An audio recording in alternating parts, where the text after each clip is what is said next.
భారతదేశ ప్రజలమైన మేము భారతదేశాన్ని సర్వసత్తాక, సామ్యవాద, లౌకిక, ప్రజాస్వామ్య, గణతంత్ర రాజ్యంగా నిర్మించుకోవడానికి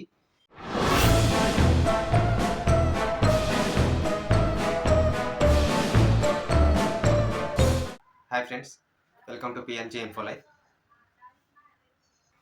ఈ రోజుల్లో చాలామంది ప్రజలు రాజ్యాంగంపై కనీస అవగాహన లేకుండా మాట్లాడుతున్నారు. దాని గురించే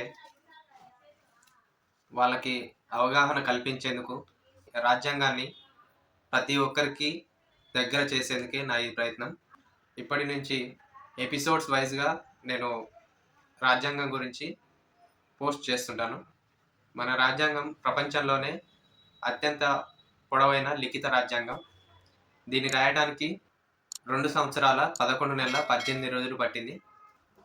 రాజ్యాంగాన్ని రాయటానికి కొన్ని కమిటీలు వేశారు. వాటినే రాజ్యాంగ పరిషత్ కమిటీలు అంటారు. మొదటిది ముసాయిదా కమిటీ, డ్రాఫ్టింగ్ కమిటీ అంటారు. నియమావళి కమిటీ, రూల్స్ కమిటీ అంటారు. సారథ్య సంఘం, స్టీరింగ్ కమిటీ అంటారు. సలహా సంఘం, అడ్వైజరీ కమిటీ. అల్పసంఖ్యాకుల రక్షణ sub committee, minority sub committee అంటారు. కేంద్ర రాజ్యాంగ కమిటీ, యూనియన్ కాన్స్టిట్యూషన్ కమిటీ అంటారు. ప్రొవిన్షియల్ రాజ్యాంగ కమిటీ, ప్రొవిన్షియల్ కాన్స్టిట్యూషన్ కమిటీ అంటారు. కేంద్ర అధికారాల కమిటీ, యూనియన్ పవర్స్ కమిటీ అంటారు. రాష్ట్రాల కమిటీ, స్టేట్స్ కమిటీస్ అంటారు. ప్రాథమిక హక్కుల సబ్ కమిటీ అంటారు. Fundamental rights sub committee.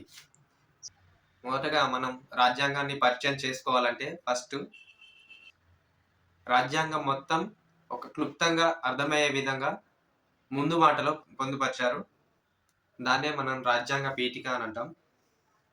ఆ రాజ్యాంగ పీఠికని మనం ఒకసారి పరిశీలిస్తే, భారతదేశ ప్రజలమైన మేము భారతదేశాన్ని సర్వసత్తాక, సామ్యవాద, లౌకిక, ప్రజాస్వామ్య, గణతంత్ర రాజ్యంగా నిర్మించుకోవడానికి పౌరులందరికీ సాంఘిక, ఆర్థిక, రాజకీయ న్యాయాన్ని, ఆలోచన, భావ ప్రకటన, విశ్వాసం, ధర్మం, ఆరాధనల్లో స్వాతంత్రాన్ని, అంతస్తులోను అవకాశాల్లోనూ సమానత్వాన్ని చేకూర్చుటకు, వారందరిలో వ్యక్తి గౌరవాన్ని, జాతీయ సమైక్యతను సంరక్షిస్తూ సౌభ్రాతృత్వాన్ని పెంపొందించడానికి 1949 నవంబర్ 26న మన రాజ్యాంగ పరిషత్లో ఎంపిక చేసుకొని శాసనంగా రూపొందించుకున్న ఈ రాజ్యాంగాన్ని మాకు మేమే సమర్పించుకుంటున్నాం అనే మాటని మనం ఇక్కడ గమనించవచ్చు.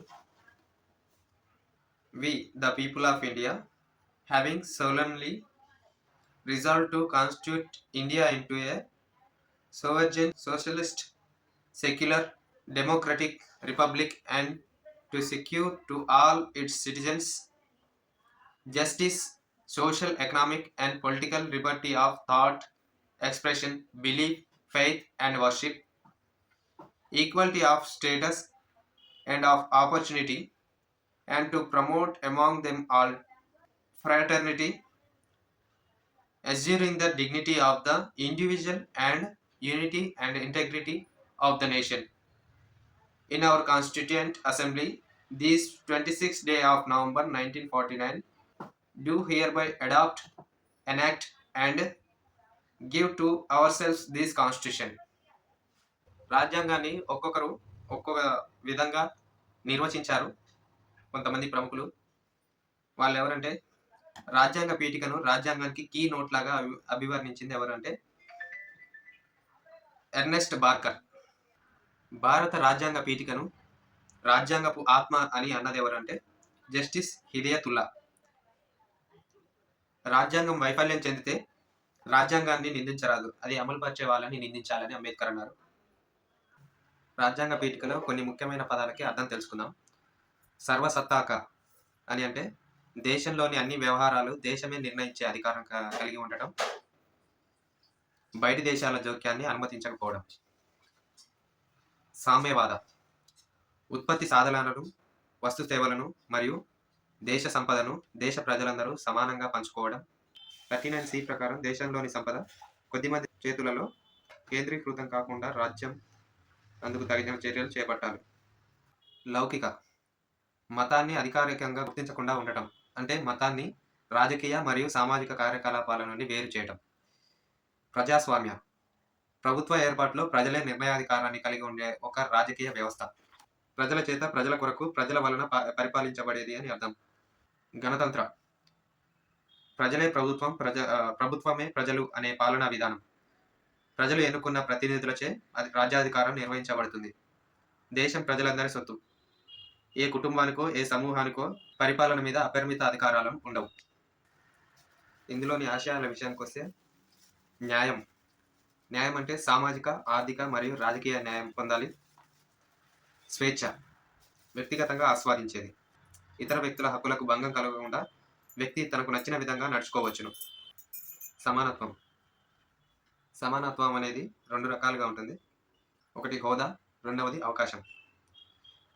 రాజ్యం వ్యక్తుల విషయంలో విచక్షణను చూపడం నిషేధిస్తుంది. ప్రభుత్వ ఉద్యోగాలలో సమాన అవకాశాలు. సౌభ్రాతృత్వం సహోదర భావం లేక అందరం ఒకటే అన్న భావన.